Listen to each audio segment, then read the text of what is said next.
Bus driver kicks black boy out of bus for misbehaving, then dad does this. It was just after 7 a.m. when Malik stood quietly at the edge of the sidewalk, his backpack snug against his shoulders. The early morning air was cool, and the sun hadn't quite made it over the tops of the houses. His father, James, waited with him as usual, standing in his sharp gray coat, a hand resting lightly on Malik's shoulder.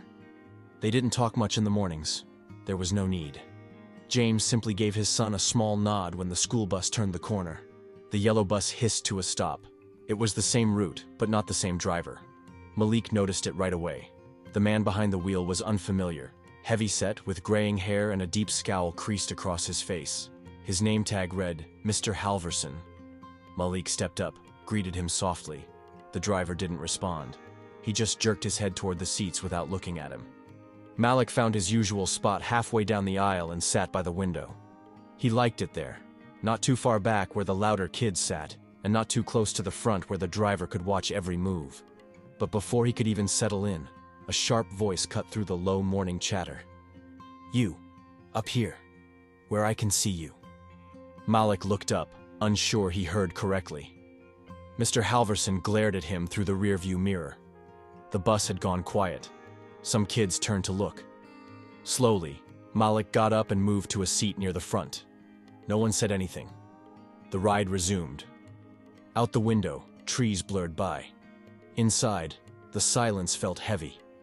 Malik stared down at his shoes, his heart tapping a little faster than usual.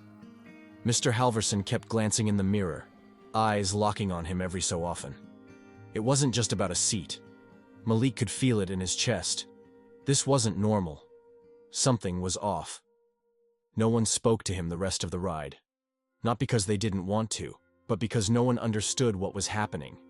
And Malik didn't have the words to explain it either. Not yet. The bus rolled on through the neighborhood, its tires humming over cracks in the pavement. Children chatted softly, trading snacks and stories about the upcoming science fair. Malik sat silently in his front seat, eyes fixed on the blurred world outside. He hadn't said a word since moving from the middle. He hadn't made a sound. Mr. Halverson kept glancing into the mirror. Not at the road, not at the other kids, just at Malik. Every few minutes, those eyes flicked up again, cold and narrow. They were just 2 blocks from the school when the brakes slammed. The bus lurched forward, and backpacks toppled from seats. Gasps and startled yells filled the aisle. Then silence. Mr. Halverson stood up slowly, his hand gripping the steering wheel as he turned to face the kids. "That boy," he barked. "That one right there. Disrupting the whole ride, throwing stuff, yelling. I won't have it." All eyes turned to Malik. His heart thudded so loud he thought others might hear it. He looked behind him, then back at the driver. He hadn't moved, hadn't spoken. His hands were in his lap. A few students looked confused. One girl near the back whispered to her seatmate, but no one said anything out loud. The silence was thick with disbelief. Malik stood up slowly, his voice low. "I didn't do anything." Mr. Halverson's face twisted. "Don't talk back to me." Off the bus. Now Malik froze. The driver moved down the aisle a step. I said off. The bus door swung open with a loud hiss. No one moved, no one helped. Malik walked to the front. His legs felt heavy, but he kept moving. Down the steps, onto the sidewalk. The door slammed behind him. He stood there, unsure of what to do. The bus pulled away without another word. Inside, a few kids watched him from the windows, their faces pressed against the glass. Still silent. Still confused. Malik watched the bus disappear around the corner, then turned and began to walk. Not toward home, just forward. Because that's all he could do. Malik walked slowly along the sidewalk, his backpack weighing heavier than usual. The air still had that early morning chill, but now it stung a little more. He kept his head down, trying to understand what had just happened. His hands were deep in his pockets, fingers clenched tight. He hadn't done anything wrong. He knew that. But still, something in him felt guilty. The school was about a mile away. He didn't know the exact distance, just that it felt far when your feet hurt and your chest felt hollow. Cars passed him. None stopped. People were heading to work, sipping coffee, listening to the radio. No one noticed the boy walking alone in a school uniform with tears dried on his cheeks. He remembered something his father told him once about keeping calm, even when it felt like the world wasn't fair. That respect would protect him, even when people didn't give it back. It had always made sense before, but right now, it didn't feel like enough. Halfway there, a woman stepped out of her front yard, watering her plants. She noticed Malik, gave him a small smile. "You okay, sweetheart?" He nodded. "Just walking to school." She tilted her head, clearly puzzled, but didn't press. "You be careful now." "Yes, ma'am." He walked on. The school gates finally came into view. He was late. The buses were long gone, the sidewalk empty. He walked into the front office, where a woman behind the counter looked up from her computer. "Late, huh?" "Yes, ma'am." She handed him a slip without asking why, just scribbled his name and the time. He took it quietly and walked to class. The hallways were already full of noise and motion, but Malik moved through it like he was somewhere else. The teacher didn't ask questions when he walked in, just gave him a nod and motioned toward his desk. He sat down and stared at his notebook. He could hear the hum of the classroom around him, the clink of pencils, the low murmur of kids talking. But inside his mind, everything was still. Still and heavy. He didn't speak for the rest of the day. The school day came and went. Malik said little. He kept his eyes on the clock, counting the hours until it was over. When the final bell rang, he didn't rush out like the others. He walked slowly to the pickup line, where his father's black sedan waited like it always did. James sat in the driver's seat, hands resting on the wheel. His face was calm, but his eyes tracked Malik the whole way. Malik opened the door, slid into the passenger seat, and closed it quietly. They didn't speak at first. James pulled away from the curb. The car was silent except for the hum of the engine. Malik stared out the window. He didn't cry, didn't explain.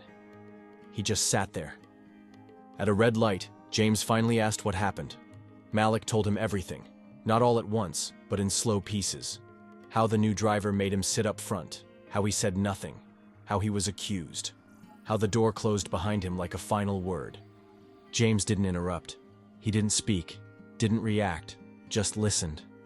His grip on the wheel tightened slightly, but his voice stayed level.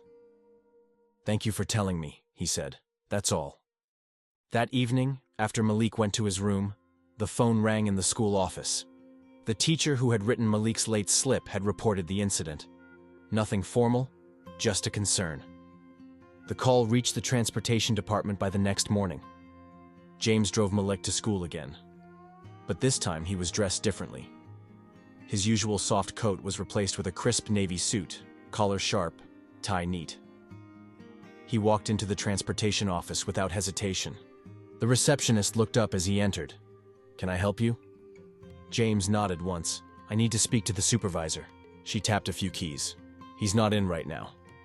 James reached into his coat and pulled out a thin leather wallet. He placed a silver badge on the counter. His voice stayed calm. "Then I'll speak to whoever's in charge today." From the hallway, Mr. Halverson appeared. He hadn't seen James since that morning at the stop. He looked puzzled, but not worried. "Not yet." James looked him in the eye and said nothing. But the air in the room shifted, and Halverson felt it. The room fell quiet. Mr. Halverson's confident steps slowed when he saw James standing there, calm but unblinking. For a moment, he didn't recognize him. But as James turned, badge still in hand, something clicked. "You the kid's father?" James didn't flinch. "I am." Halverson folded his arms.